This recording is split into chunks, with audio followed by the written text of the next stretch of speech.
नडियाद में सस्ता अनाज बेचने वाले एक दुकानदार पर 16.50 लाख रुपए का जुर्माना लगाया गया।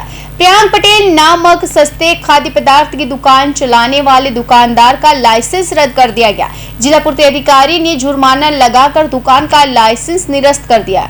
2024 में संजय सचदेव नामना अमरा संचालक है, एमनी दुकान पर गांधीनगरनी पुरवठा टीमे दरोडो पाड्यो हतो अने तपासणी दरमियान गंभीर क्षतिओ मळी। ए क्षतिओना अनुसंधाने जे केस चाल्यो एना अनुसंधाने આપણે પરવાનો રદ કર્યો હતો। એ પરવાનો રદ થતાં એ દુકાનનો ચાર્જ આપણે પ્રિಯಾಂક પટેલ નામના સંચાલકને આપવામાં આવ્યો હતો।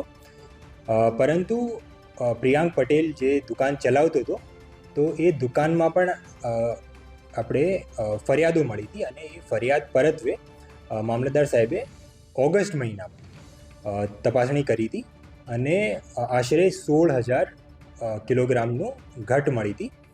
એટલે એમને આપણાને રિપોર્ટ કર્યો હતો, જે બાદ આપણે ખાતારાએ કેસ ચલાવ્યો હતો અને એ ખાતારાએ કેસમાં આપણે 16,50,000નો દંડ કર્યો।